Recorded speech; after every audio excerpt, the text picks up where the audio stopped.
एक ऐसा स्कूल जहां बच्चों को लोकतंत्र की हर एक प्रक्रिया को बताया जा रहा है। इतना ही नहीं बल्कि लोकतंत्र में कैसे वोटिंग की प्रक्रिया अपनाई जाती है और लोकतंत्र में जनता अपने नेता को कैसे चुनती है, इसका प्रत्यक्ष प्रमाण रिया इंटरनेशनल स्कूल अपने बच्चों के बीच में वोटिंग की प्रक्रिया कराकर निष्पक्ष तरीके से अपने स्कूल के बच्चों के बीच लोकतंत्र में होने वाले गुप्त मतदान और मतदान की गिनती के बारे में जानकारी प्राप्त करा रही है। रिया इंटरनेशनल स्कूल में बच्चों को लोकतांत्रिक प्रक्रिया का वास्तविक अनुभव देने का अनूठा प्रयास किया जा रहा है। इस स्कूल ने बच्चों के बीच चुनाव प्रक्रिया कराई, जिसमें उन्हें मतदान, मतगणना और चुनाव प्रक्रिया से संबंधित सभी चरणों को समझाया गया।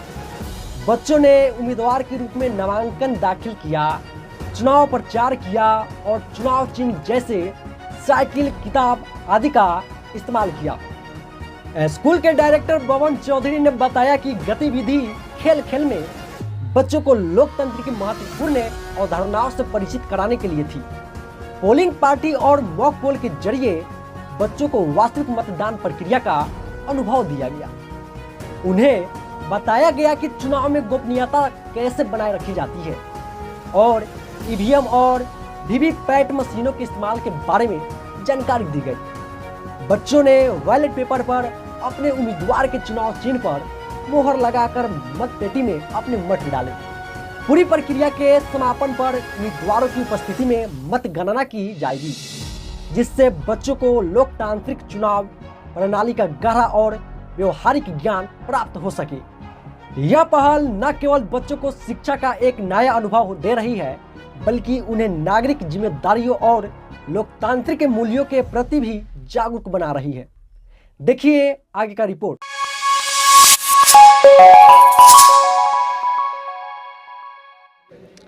आज का कार्यक्रम का मुख्य उद्देश्य यही है कि हम लोग जो है हमेशा बुक में ही पढ़ते आ रहे थे कि इलेक्शन जो है वो कैसा होता है, लेकिन आज जो है हमारे स्कूल में ही बताया जा रहा है कि मतलब कैसे कैसे कौन लीडर होते हैं, कौन इसे करवाते हैं और या फिर कैसे वोट किया जाता है, वो सारी चीज़ हमें अभी स्कूल में यही सिखाए जा रहे हैं। विद्यालय में बच्चों को लीडरशिप सिखाने के लिए विद्यालय में हेड बॉय और हेड गर्ल के लिए लोकतांत्रिक प्रणाली से इलेक्शन हेल्ड किया गया है, जिसमें 3 उम्मीदवार बॉयज़ से और 3 उम्मीदवार गर्ल्स से है और हम सभी वोट देने के लिए अभी खड़े हैं।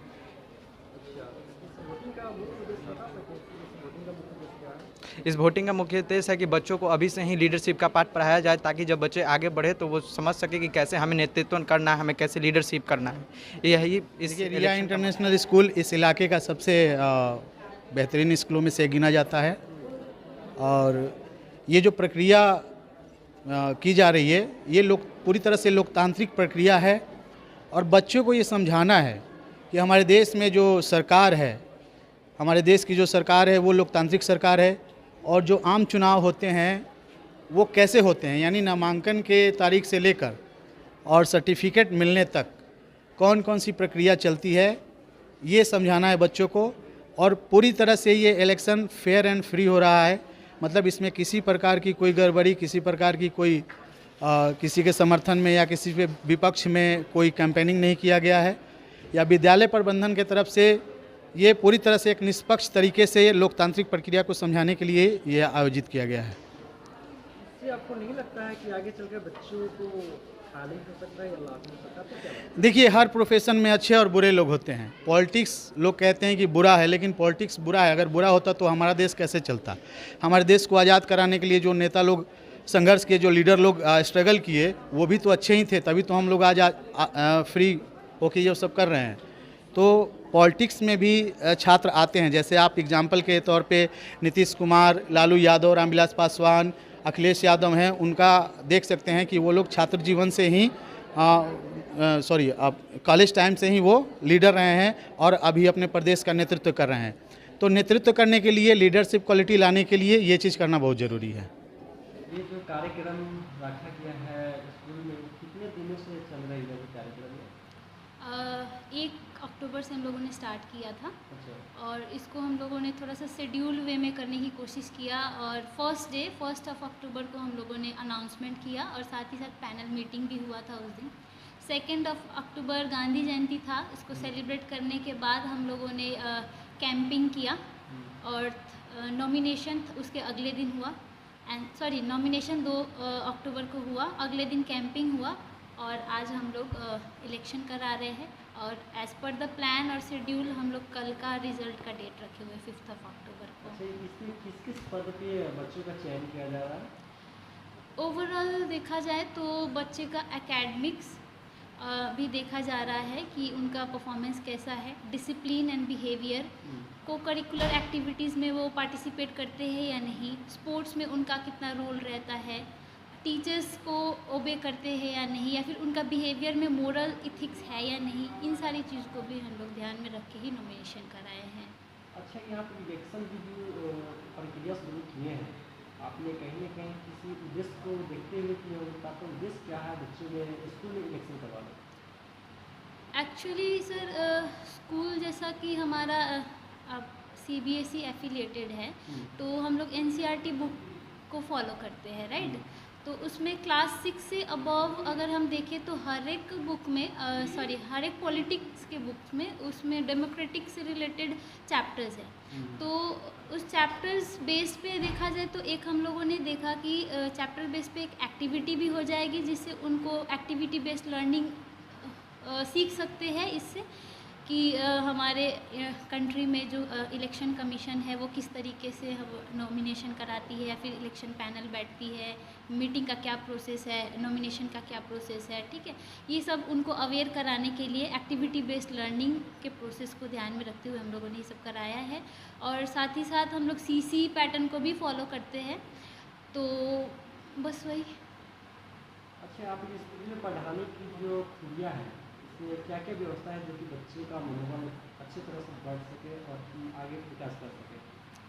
ओके, तो फैसिलिटी बेस्ड लर्निंग के बारे में जैसा आप पूछ रहे हैं, तो स्कूल में जितनी भी फैसिलिटीज़ होनी चाहिए, CBSE हमें गाइडलाइंस देती है कि आपके स्कूल में बिल्डिंग के अकॉर्डिंग क्या फैसिलिटीज़ होनी चाहिए, जिसमें हमारा अभी तो साइंस लैब का हो जाता है, कंप्यूटर लैब हो जाता है, जो कि एजुकेशन में बहुत ही ज़्यादा इम्पॉर्टेंट रोल प्ले करता है। तो ये सारी फैसिलिटीज़ हम लोग देते हैं। स्मार्ट क्लास की व्यवस्था है और कंप्यूटर लैब है, तो बच्चे प्रैक्टिकल बेस्ड लर्निंग बहुत जल्दी सीख जाते हैं। साइंस प्रैक्टिकल भी है, साइंस लैब भी है, तो रेगुलर बेस पे होता ही है, कल भी हुआ है। इससे बच्चे काफ़ी इंटरेस्टिंग होकर के सीखते हैं, काफ़ी इंथुजियास्टिक वे में उसमें पार्टिसिपेट भी करते हैं और जल्दी सीखते भी है। तो ये सारी फैसिलिटीज़ हम लोग प्रोवाइड कराते हैं।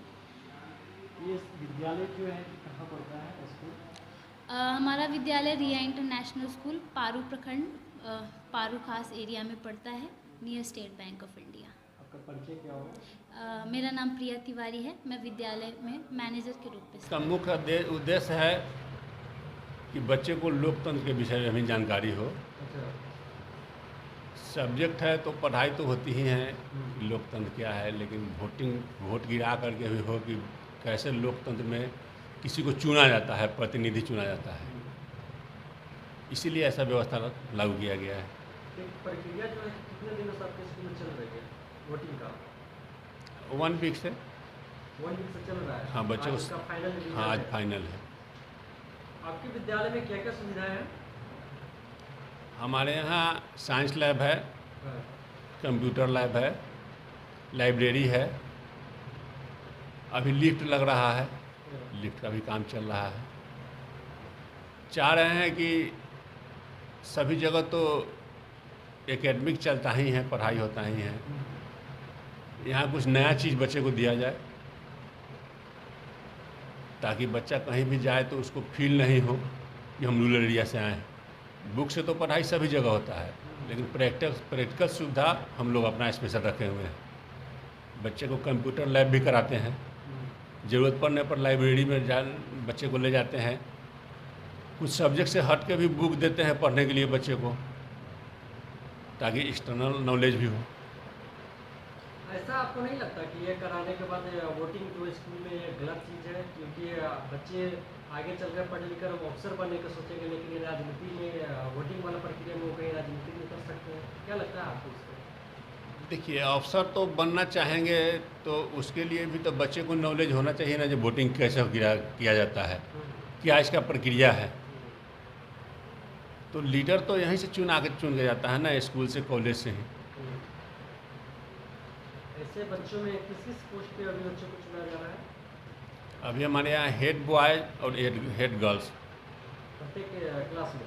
जी नहीं, हेड बॉय हेड गर्ल पूरे स्कूल का होता है, पूरे स्कूल में एक।